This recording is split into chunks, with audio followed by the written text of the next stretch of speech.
Hi, this is Derrex Brady, and you listen to the FSF podcast. The show featuring jokes your parents would approve of but never understand. Our show is brought to you by our charity sponsor, the Red Shirt Widows and Orphans Fund, which supports the Wish Upon a Teen Foundation that helps out sick kids when they need it most. And just imagine the comfort you'll give Red Shirt crewman number 616.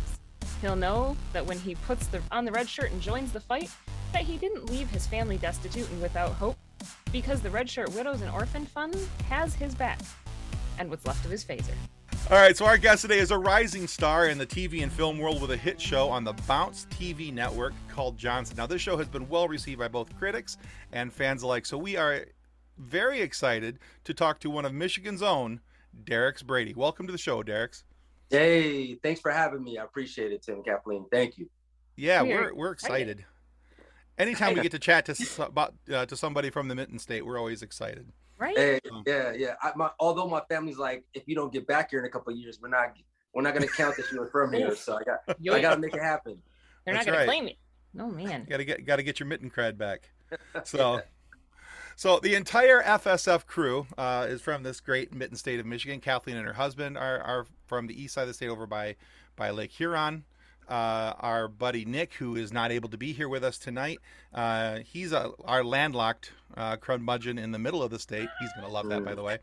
And I am on the west side of the state, just 40 minutes north of your birth town, Grand Rapids. Okay. So here's what because I was looking through some different stuff. We like to call it research. Other people would call it stalking, but we were checking out different information about you on the interwebs.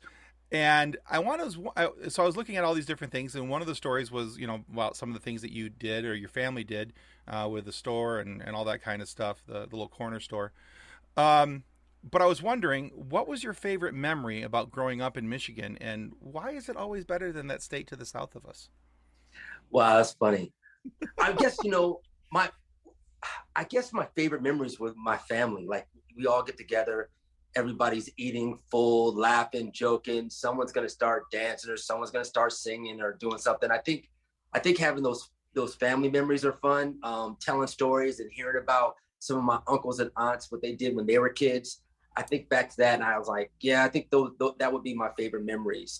Always good when we all get together and eat, of course. Gotta have food. So that's what I remember. And then, I have another favorite memory is that during the summers, there was a place called Camp Paul, and we'd all go up to that, and we'd go swimming and play basketball, and they have all the recreation stuff, and that we'd be there all day. Like my mom was someone that was like, you got to check in like every 30 minutes, but it was too far. So, my grandmother would always be like, they're good, they're okay. But yeah, I have fun. That's also my favorite memory. That's awesome. There is nothing like Michigan in the summer. It's either right? The absolute most beautiful, perfect, gorgeous weather, or you feel like you're going to melt. There is no in between. There's no in between. I mean, you go to tie your shoe and you just start sweating, just shirt soaked, got to change it. It's like, so. That is today. Oh, you guys are feeling it. Yeah. We are. Yeah. We are. We were over 90% humidity today. It was, yeah. And I don't feel bad not being there today. So I get it. No. And it's funny is it's the 90% humidity, but also technically we're in near drought conditions because we haven't had a solid rain, but then it's 90 degrees. So your grass is crispy, but you feel like you're sweating, just breathing. And ugh. That's the last couple days here on the west side of the state, we had 99, 98, and then 99% humidity. So when you walk outside with 90-degree temperatures, it's like you're stepping into a really crappy shower. Yeah, I'm good. Out here it's hot, but it's not. We don't have all the humidity though. Right. Yeah. And they always try to tell you that it's not the heat, it's the humidity. It's such a Michigander saying it's not the heat, it's the humidity that does you in, but it's true. Which bull crap? It's both of them. It's the combo. It gets you every time. So in my research, I found an article about 10 things that you don't know about Derrex Brady. You sent it to me. It was research. Oh, wow. Okay. So in this article, it mentioned a few of your favorite movies, including Empire Strikes Back. Oh, hands down. Right? I mean, yeah, absolutely. Absolutely. I can watch it. There's no way if it comes on, there's no way I could change the channel. And I just watch it because you're still going to find things out of it. So I love it. Yeah, that's one of my favorites. Oh, for sure.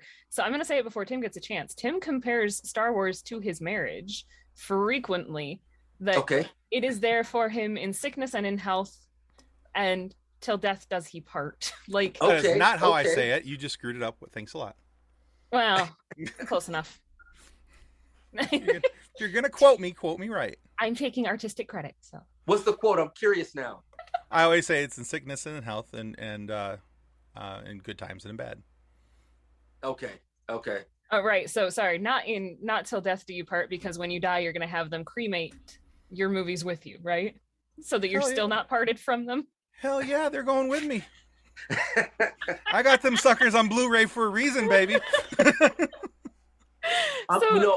I'm so mad at myself because when I was a kid, I had the Han Solo gun, which is hard to find. I mean, you can find it now, but I had it. And when I was a kid in 5th grade, like our house caught on fire, so it burned up. But man, I still think about that gun. I'm like, that was like, it was the coolest. I had the saber, but not many people had the Han Solo gun. Right. So Right. yeah, that was special. So you've been a Star Wars fan for a long time then. Ever. Forever. Because it's the best. So are you a fan of all things Star Wars? All of the movies? Or it's okay if you say that you don't like the sequel trilogy. That's fine. I appreciate them. I will go on record saying I appreciate them. Right? Like I saw them all. Mhm. So Fair. I appreciate them. But there's just nothing like the Star Wars Empire Strikes Back and Return of the Jedi. I will say Revenge of the Sith was close for me. Mm-hmm. That was close for me. That was kind of like back in the lane. But Right. yeah. So then what are your thoughts on the new shows? I like the Obi-Wan. The Boba Fett, I mean the finale, okay. But I was a little it didn't keep me in.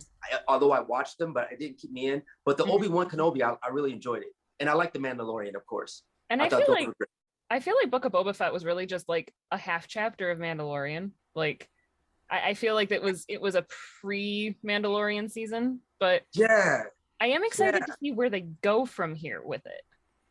If that's all of the Boba Fett that we get, then sure, we got more Boba Fett. That's cool. Right. But what's next? We're going to see Boba and Fennec Shand in The Mandalorian, I'm sure. And I think you're going to see Boba returning to his butt-kicking ways, because at the end of the season there, he looks at Fennec and says, maybe this life isn't for us. Right. Oh, wow. You got it down. Okay, Tim, I see. And I'm almost feeling like, and this is probably completely wrong and I'm going to get laughed at, and that's totally fine. With Mandalorian, how the relationship between Din Djarin and Grogu has become that father-son relationship. I almost feel like we're going to get like Grandpa Boba Fett. And I love that idea. Like, I feel like it's going to, that Boba and Mando are going to team up a little bit more, and they're both going to help train our dear little Grogu. I like that. I like that idea. I'd watch that. It could happen. And like my husband has this theory that all of the shows like Mandalorian and Boba Fett are actually leading up to Grogu's story, that he's really the main character of all of this, is where Grogu is going and what Grogu does next. And he's got some elaborate theories on Grogu becoming King of Mandalore, which I would John watch. has theories. I'm shocked and surprised. Oh, I know, right? Do you think that Luke Skywalker will be more part of it since what we saw? No. I don't know. I don't think so. You think No, that's... I think we had the cameos that we had, and I think you'll see him show up once or twice more. Okay. But I don't think you'll see anything sustained. I think because Grogu went to the way of the Mandalorians and not to the way of the Jedi, right, that we're kind of done with Luke. But I don't feel like we're necessarily done with Ahsoka. Like, yeah. Okay. But that's because Ahsoka always comes back. What is your guys' favorite out of the three? Out of the originals, out of the Star Wars, Empire, and Return? Empire. Yeah. Actually, Absolutely, really... positively Empire. See, it's a really, really close call for me because I usually say Return of the Jedi. Like, Really? She yeah, really loves the knee-high murder bears. I really, really, really love Ewoks. Um, but also I think that was because I grew up watching the movies. Right. And so the original, I mean, like, the original trilogy was out long before I was born, but then I was the prequel generation. So like when Mm. the first three came out, I was the target audience for the first three. Okay. And playing off of going from Ewoks to Jar Jar, I feel like they captured me in with the cute. They went from Ewoks to Jar Jar to the Porgs to Okay. Grogu. So it's your fault. They're gonna keep keeping me in with the cute stuff. Okay. Yeah. Find out that Rancors are really just giant pit bulls, and I'm locked Pretty in much, for yeah. life. Yeah, pretty much.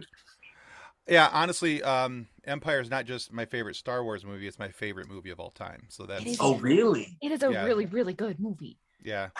And I agree with you wholeheartedly that Episode 3, Revenge of the Sith, was right there.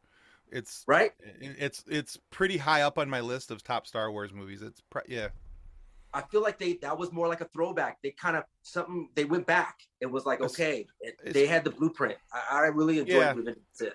And honestly, that whole lightsaber duel between Obi and Anakin at the end, and I mean, even though we knew what was going to happen, where it was going, it was still awesome to watch it unfold.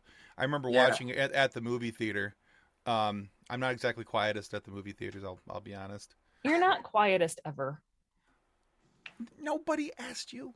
And but yeah, when Anakin got his legs cut off, I may have yelled a few things. But yeah, that was a really cool movie experience. I didn't have yeah. I mean, did you yell when his helmet finally went on? Were you one of those? Oh yeah. Yeah, that was a moment. I was like, yes! Yeah, that was a moment. And that was a moment. That was one of the things when they announced that they were going to do the Obi-Wan series, and I'm like, we get Vader. Yeah. We get Vader. I was glad that Hayden returned for that. Yes, and he did so well. Yeah, the redemption he needed. It was the redemption he needed. He did do that. I mean, I honestly, other than episodes 8 and 9, I love all of the movies. Like, really? 8, I actually haven't watched all of 9 yet because I got mad and shut it off. Okay. We're gonna make her watch it. Did you guys go into the Solo? Did you guys watch? I mean, of course you watched. What'd you guys think? I liked Solo. I hated it, but I enjoy it now. Here's the problem. My favorite all-time character in Star Wars is Han Solo. Okay. So my son's middle name is Harrison. One of my son's middle name is Harrison. Wow. Okay. So I'm full in on this. So for me, I went in with a bit of a chip on my shoulder anyway, and it was nothing that Alden Ehrenreich did wrong. He's a fine actor. He did his job. He did what he was paid to do. It's just, to me, it wasn't Harrison Ford, so it didn't count. Yeah, I thought the casting on that, no disrespect to him, no diss to him, but I thought the cast, I didn't think he was the right for Han, but I actually still enjoyed it. I still liked it. And, but I did feel like that was off to me. I like Danny Glover as Lando. I bought it.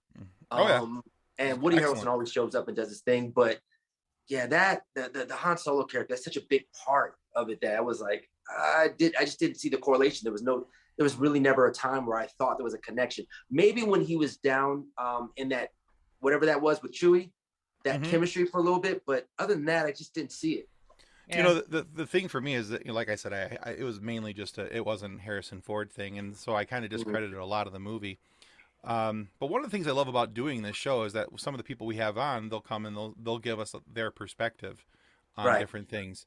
And so I've had my perspective altered, not only for that movie, but episode 8 as well. I hated The Last Jedi. Actually, I love it now. And so I've had to learn to look at things in a slightly different way and look at the story in a different way. And it's really kind of helped me, kind of change my perspective of how that movie. I haven't found a perspective that I like for Rise of Skywalker yet. I'm working on that one. I don't hate the movie, but it's not my favorite. There's a lot Not of mine. small issues, and I still don't like the fact that they screwed over Finn. So I'm having a Yeah, hard time with all of that. But yeah. See, It's not one of my favorites. so and I liked 8, but I feel like I was not in the best mindset when I saw 8 to make a solid decision about the movie. Okay. Because that one came out in 2017, so I would have seen it January of 2018. So I was newly pregnant. Oh, okay. I was not in the best of mind places at that point. So having it be Carrie Fisher's last movie, and I got a little emotional about it being the last time we saw Princess Leia, because Princess Leia is my favorite. Right. But and then with episode 9, I haven't actually seen it because I've been raising a tiny person that I have trouble sitting still for a movie. And Right. but I loved Rogue One. Rogue One was the best. Like, there you go. as independent and weird and an offshoot as it was a lot of fun. Wow. That's funny that you saw that. That was Empire was one of my favorites. That's true. I had to put that in there. Hey, Yeah. you know what though? I'm like, hey, he's a Star Wars fan. We can talk Star Wars. We could talk Absolutely. Star Wars all day, as I have 4 Star Wars Funkos over there. Tim's got like 50 behind him. So, well, before we go on any more of a Star Wars tangent, because trust me, that could be a thing we could just Let's get back to I didn't let's even get back my to you, lightsaber Derek. out yet. I could have. Well, you could have. That's true. But let's get back to Derek's here, and let's talk a little bit more about you, okay? Okay. So I love origin stories. She loves origin stories. We're nerds. It's great fun. And you're obviously, as a Michigan man, that makes us a fan of you already. All right. But in the story of Derrex Brady, what were your influences in your early life that made you want to reach out to be an entertainer? You know what's funny? When I think back, it was my mom. You know, there was 2 things that she did. One, we would always go to the movies and we'd see double features. Like back, remember that? Do you guys remember there used to be double features where you go and you pay it was a compromise of a fee. It was like in the middle of what it would be for 2 tickets or 1, and you get to see 2. And so we'd go and we'd watch them and we'd just hang out, and it's like some of my favorite times.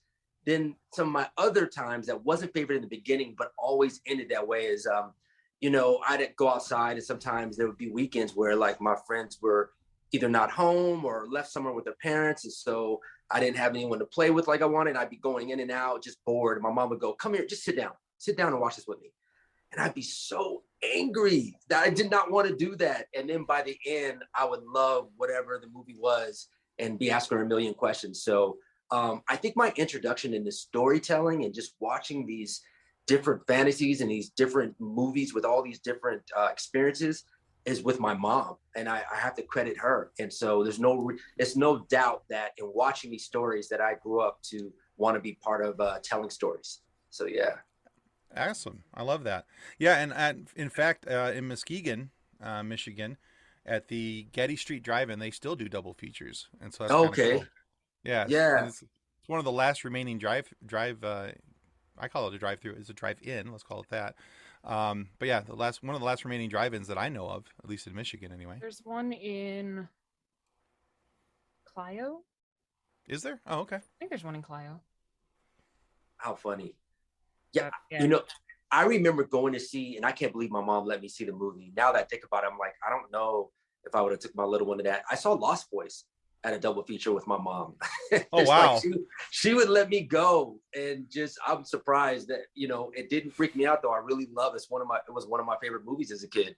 And I can't believe though, because now I would be like, there's a couple of movies that I've tried to play with for my kids, and I'm like, I don't remember it this way. Like I remember even was it Big Trouble in Little China with Kurt Russell? Yeah. Mm-hmm. I put that on. I was like, you guys are gonna love this. It was fun. I love this. It's all this different. And within 5 minutes of it, there was so many curse words. I was like, turn it off. I was like, hold on, time out. Right. I don't know how I missed that, but yeah, I don't remember that. But yeah, but that was my origin of just my whole intro into that. Yeah, I can appreciate that, especially with your story there may remind me of when my daughter was about 3 or 4 years old. I decided I was going to sit down and watch Goonies with her. Okay. And I'm like, oh, this is the same thing. This is so fun. You're going to love it. There's, there's like pirates and ships and there's exploring. And a couple minutes in, I'm like, want to watch some Dora? Yeah. I was like, it's a little different than how we remember it. Exactly. I've actually had that a couple of times where I've gone to watch something and I will text my mom with me, why did you let me watch this? Yeah.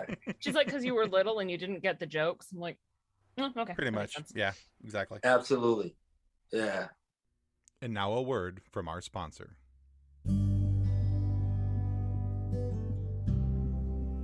Since 1982, Vital Signs and Graphics has been helping professionals with all their image, logo, and design needs.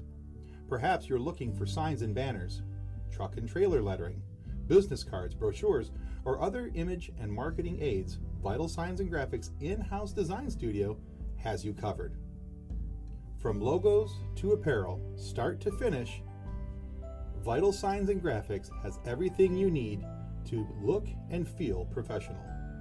Call Rick at 231-652-3300. He'll get you noticed. Welcome back to the FSF Popcast. Oh, goodness. So with having your mom be such a big influence and taking you to double features, and I love how big of an influence your mom has because moms are the best. And I'm not just saying that because I am one, but moms are the best. So in all of those years of dreaming of being an entertainer, do you have a dream role that you're still reaching for? I do. I don't know if I'll get there in time. I mean, I probably needed to do this maybe 5 years ago, and what it would take to get it done. But I wanted to do the Nicholas Brothers story. I wanted to be part of that. That was back in the 50s, all the tap dancing and all the stuff that they used to do. And I just always was fascinated with that, and Sammy Davis Jr. And so I would love to have done that. That, and then also Sam Cooke. I would love the opportunity to be able to play Sam Cooke. So those are the two stories I really would love to play. I don't know the flexibility. I mean, I definitely wouldn't be able to do the splits jumping from these huge brick-like stairs like the Nicholas Brothers, but I just love that whole story and of that era and that time of what they were doing and accomplishing.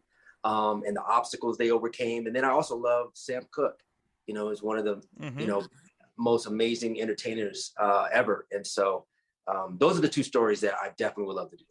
That's awesome. Those are really cool stories to want to be part of too. Thank you. And honestly, I'm just looking at your facial structure and everything. I'm imagining you without a goatee, and I'm like, you could pull off Sam Cooke. Thank you. Easy. Yeah. I've heard that. Yeah, I would love to do it. I mean, it's just a fascinating story. And then the way that he died is what? It's so tragic. Oh, crazy. And there's so many different perspectives on how he did and what happened with that and the shooting. And so I just think that he has an amazing story, the trajectory of it, and how he was accomplishing things, even with Muhammad Ali. A lot of people don't know how close they were. So I just think across the board, he was one of the first African-Americans that had their own record label. And then also Dick Clark was really huge in being a bridge for him. So that would be an amazing story to tell. Yeah. Oh, I agree. That would be fantastic. I'd watch that. I hope you get to make that happen, because I would, I'd be there. 100% support that. That would be amazing. Oh, absolutely. Thank you. I'm a huge Sam Cooke fan, so to me that would be fantastic. So, all right, cool. All right, so Derrex, you also have some really great credits on your IMDb resume, as long as IMDb isn't lying, which we find sometimes it does, but that's a whole nother story. But really, you have credits so sometimes it's not telling the truth. Oh yeah. We've had it be pretty wrong a couple of times. If you go back and you watch any number of our interviews, I'll be like, so according to IMDb, they're like, yeah, well, I was never on that show. All right, cool, moving on. And mine's pretty accurate.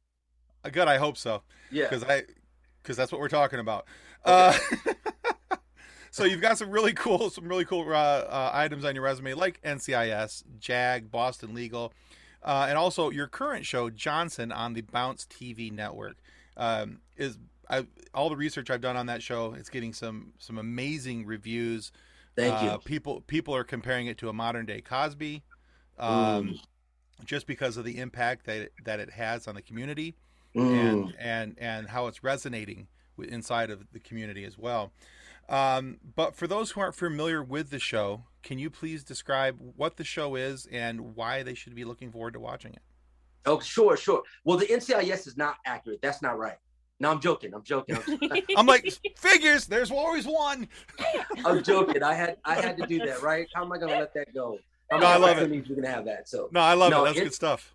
NCIS actually was amazing. Just a quick story about that is that please. One of my first gigs was Chicago Hope with Mark Harmon. Right. And when I went to go do NCIS, I'm walking up on the lot and I'm about to do it. And Mark Harmon goes, "Hey, Derrex." And I was like, this is like 7 years later. And I'm like, "You remember me?" And he's like, "Of course, I saw your name on the call sheet." And I was just blown away by that. I was like, this Mark Harmon is like, he is a real one. Like, he's really the guy you think he is. So that was cool. That was pretty amazing. But yeah, for Johnson, I'm just really excited about, this show. I'm excited to be part of that show. I feel like we're really giving some authentic stories that are needed in the media as well as in TV. A lot of times when I'm watching TV, there's certain stereotypes that you kind of see often. And when I look to my left and right, when I look to my friends and my cousins and, it's not the guys that I really see. I see, entrepreneurs. I see fathers that are engaged with their kids, going to the baseball games and the football games. I see college graduates, from Michigan State and, Wolverines. I mean, I see all kind of different people. And so I feel like our show is bringing a balance, and it's showing that, wow, there's these men that are collectively different, but still have this unified, experience. And they all met in elementary school on the blacktop in alphabetical order and found out they had the same last name, Johnson, but no relation. And I always say they just went from friends to family to brothers. And so now, 25 years later, everyone's seeing how they navigate in life and how they encourage each other and lift each other up, and how they're kind of, going through these different obstacles of life as well as getting victories. And it's just an amazing show. I'm just so honored to be a part of it. Excellent.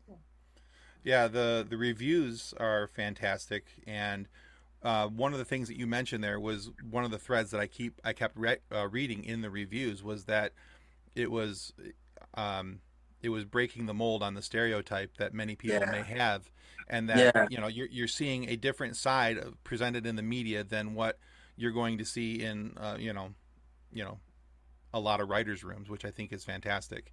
Thank you. Yeah.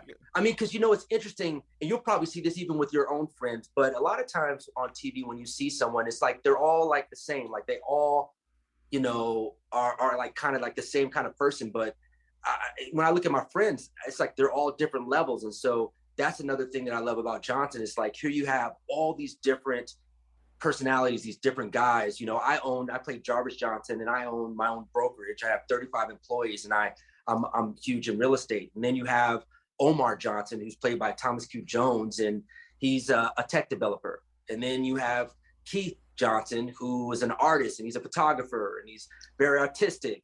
And then you have Greg Johnson, who's just trying to find his way. He's Ubering one day, and he might be working something else on another day. And so, but we're all best friends. We're all brothers, and we connect with each other. And so it's interesting to see. I feel like there's no way people are going to watch the show and not be able to relate in some way or fashion to these different characters. And the other thing that I love is that the women on our show, they absolutely have a voice. Like, sometimes it could seem or be perceived, because it's a male POV, that it's a woman bashing show, or it's just talking about men, but it's absolutely not that. And it's coming from our perspective, but the women on the show really have a voice, and they're not just placeholders. They're, encouraging us as well as challenging us, and how we resolve those issues we get to see on the show. That's fantastic. And I feel like that's actually a good portrayal of how those relationships should work. That yes, it's a male's perspective, but like you said, the women are involved, and I feel like that's something that legitimately gets blown to the side, and so many sitcoms that women are there for the jokes and that's it. Yeah, yeah. On our show, there's jokes, and then there's also heat. I mean, and there's also like, well, how are we going to resolve this, and how are we going to work that out? I mean, you see it on social media a lot. It's like a lot we're seeing is that that there's sometimes a divide in women's perspectives and men's perspectives, and so I feel like our show is contributing to kind of bridging the gap, making that a little smaller, so we can really authentically see from each other's perspective, and try to figure out from a perspective that we might not have had before watching the episode. Yeah. Excellent. Yeah. Awesome. So jumping from your show to something that I know is close to your heart, from what I understand, from what I've read, you and your wife are big advocates for nonprofit organizations. Yeah. Including the Young Warriors Project. Absolutely. So yeah. Can you tell people about what the Young Warriors Project is and why that means so much to you? Absolutely. Young Warriors, it's just a great project. It's for fatherless boys. A good friend of mine, Jason Hill, he started it. In fact, we're doing a story on a movie on his life that I'll talk about. Hopefully I can come back in another time and talk about that. Definitely. But he's this blonde-haired, blue-eyed kid that grew up in Akron, Ohio, and some of the hardest streets, and how he even made it to school and back. It says how resourceful he is in itself. But he was in a dominant Black community and was able to, create relationships and find bridges with people that not many might have been able to do. He's from an addicted mother. He's never met or seen his father. And so after, finding his way to LA, he decided to create a nonprofit for fatherless boys, something that could have helped him when he was a kid. And he's helped so many kids and mentor them. He's taught them everything from, taking them to field trips to go see USC football or see the Rams, or going to the beach, or, showing them how to do a PowerPoint presentation. I mentor when I can. I remember years ago, we went to the Nestle organization, and we went there and they got to create their own kind of candy and see if Nestle would take it on the line. Cool. These are the things that he's doing through this program, and teaching them how to tie a tie or how to shake hands and make eye contact. And it's a program that I would have wanted when I was a kid. My mom for many years was a single mom. And so it just always touched me. So I wanted to get involved. Years ago, there was a time that I had some connections with Yahoo. I worked at Yahoo years ago.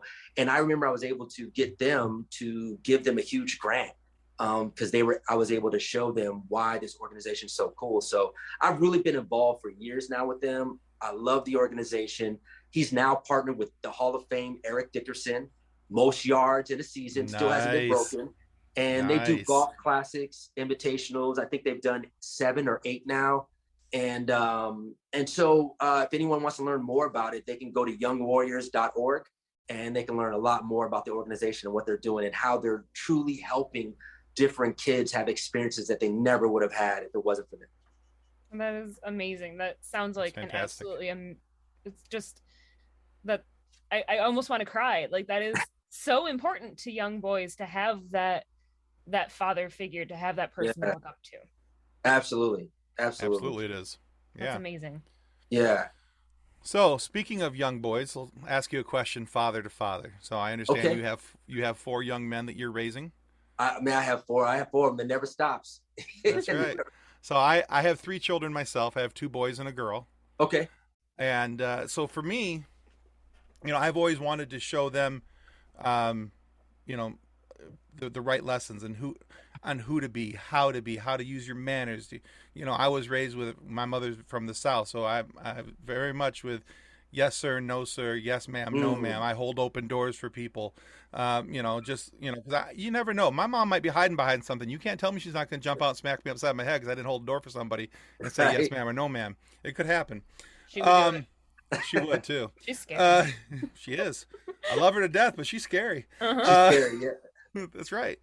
But for me, I've always wanted to make sure that I set the proper example and the lesson that the lessons path for my children. So for you, what is the biggest lesson that you want your children to learn from you And what's your biggest sense of pride in all of this? Man, I would say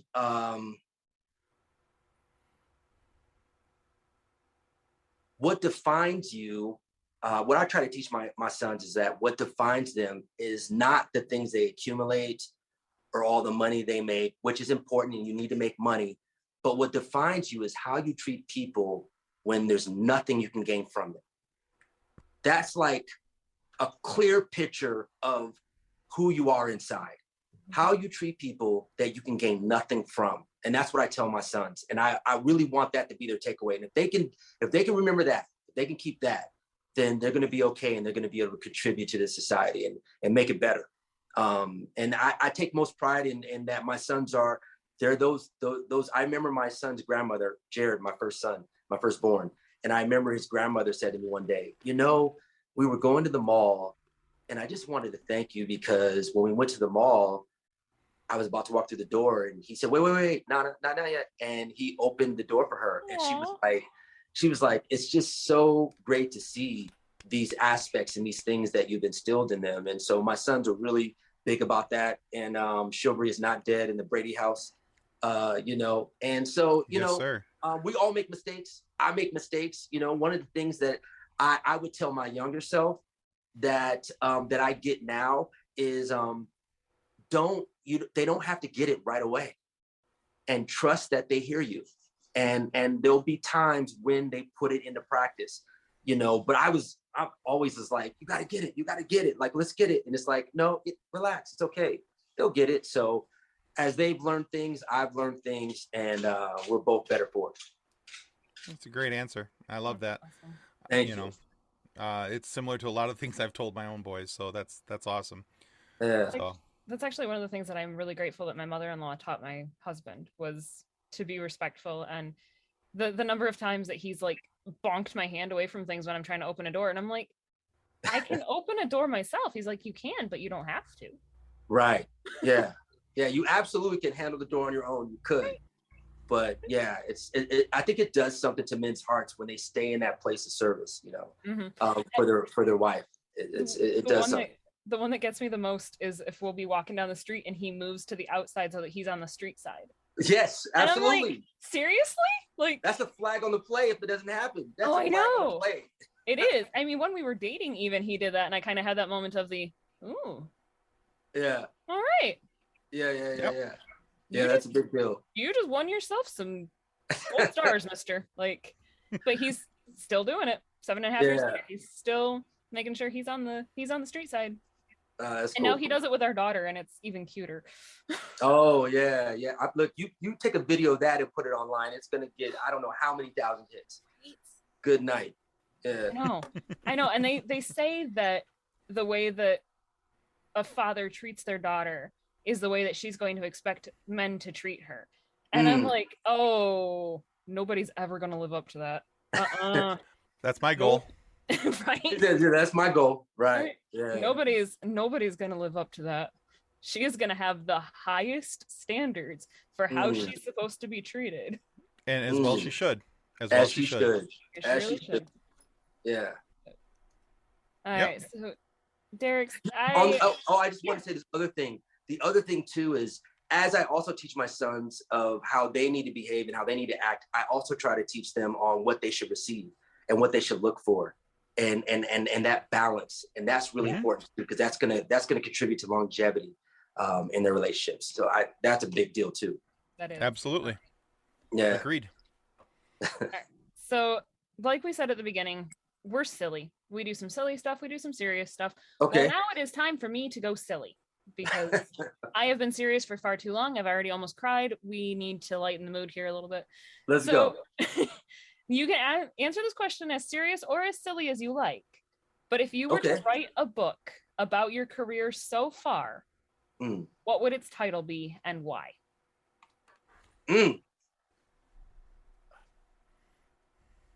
Wow. What would that be?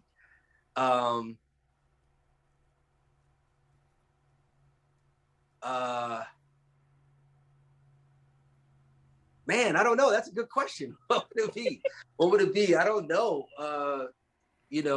Mark Harmon knew my name. I would say mine would probably be a question. Why are you putting them in more movies? But yeah, put them in front. I don't know. I would have to do something like that. Yeah. There you go. Put them in front. Nice. Yeah. Yeah. Excellent. Awesome. All right, Derrex, we're at the stage of our show where we like to take our guests through a little bit of a quiz. Okay. It's a quiz about Derrex Brady. Oh. So we're gonna see how well you know your own career. Okay. Let's All right, see. so Let's see. Now, of course, we're gonna see how well IMDb knows your career as well, because that's where we pulled all this stuff from. And again, All right. if they lie, well, then they suck. Anyway, we're gonna call this quiz "Name That Year." So what it is Oh man. there's gonna be 4 questions, 4 different shows. We're gonna give you 3 possible years, and you have to tell us what year that show was released in. What year your appearance was released in. Now, out of the 4 questions, if you get 3 of those questions right, because we are nerds and we like silly things, we want to send you this book called Custodians of the Cosmos. Okay. Okay? So it's all about a young man who tried to enter something quite like Starfleet, but not like Starfleet for litigious reasons. And although he washed out, he did rejoin as a custodian to boldly clean up after those who had boldly just went. So, if you get 3 questions right, we're going to send you the book. If you get two or less questions right, we have a Facebook group of over 204,000 people, and it's just full of memes, all these different and fun things. So, if you get less than 2 correct, the fun sequence is we take your picture, we make a meme out of you, and we put it in the group. All right, we got to work this out then. We got to get this right. We got to get it right. I don't want to be a meme. There you go. But if you were a meme, it's actually, you have some pretty good company. If you're familiar with the show Phineas and Ferb and its creator Dan Povenmire, Dan Povenmire's a meme holder. Okay, wow. So he didn't do No, he failed his own quiz. He failed his own quiz. Yeah, I think I'm gonna do well. Let's see. All right. So it is multiple choice. You do have a couple options there. All right. Here we go. Question number 1, and remember, this is the year they were released. Okay, not when I shot it, but when it was released. Yep. Yes. The Nutty number Professor. 1. Got it. Okay, number 1. The Nutty Professor. 1996, 1999, or 1990.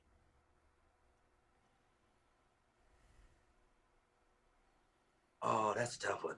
96. That is correct. Hey, Correct. Let's go. Let's go. Let's go. Yes. All right, number 2. All right. JAG. Was that 2001, 2010, or 2004?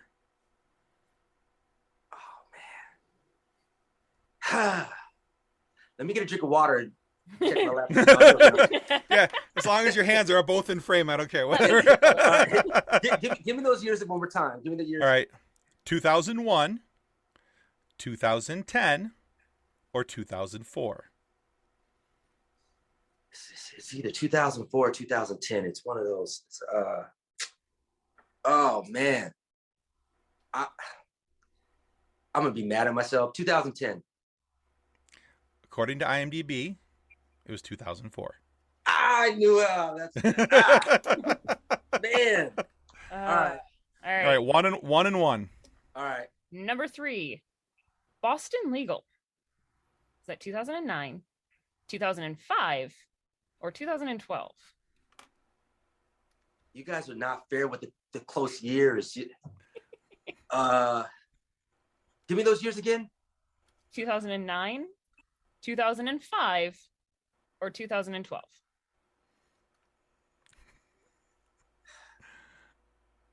2005.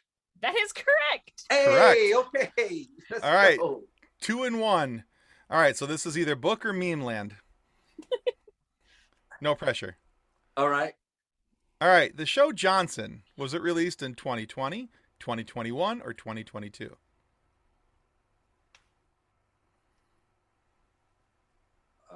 Okay. 2021. Very good. Hey, All right. You won a book. I get the book.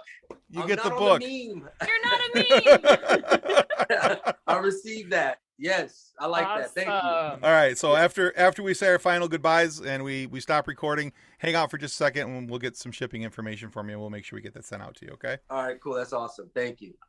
All right, Derrex, thank you so much for being on the show with us. Where can our viewers and our listeners go to find out more about you and the work you've got coming? You know what? I communicate and connect all the time on Instagram or, Facebook or Twitter, really Instagram a lot, but Derrex Brady, DerrexBrady. They can find me that across all social media. Awesome. Well, we will definitely link your socials. I appreciate it. Yeah. Thank you. And we also want to remind everybody that subscribing is the single most important thing that you can do to ensure that we get more amazing guests like Derrex Brady here today, have these fun conversations and funny moments for you to listen to. So please subscribe. It helps us more than we can ever really tell you. And please go check out Derrex. You'll find the links down below on all of his socials, and he's got some great stuff coming up for you guys to be able to enjoy. Go check out Johnson. Also, if for whatever reason you are not happy with the content of our show today, please feel free to lodge a complaint with the head of our complaint department. That, of course, is the Nutty Professor or Professor Clump, whoever really answers. We're hoping for the real professor since he's not all that into himself and not always trying to make himself look good. Let's face it, if Skinny Clump answers, we're screwed. But once he's done dancing and telling all the jokes and before the potion wears off, he's probably going to try and do something against us or at least to get Miss Purdy's attention, whichever happens and whatever it takes. Thanks again, Derrex.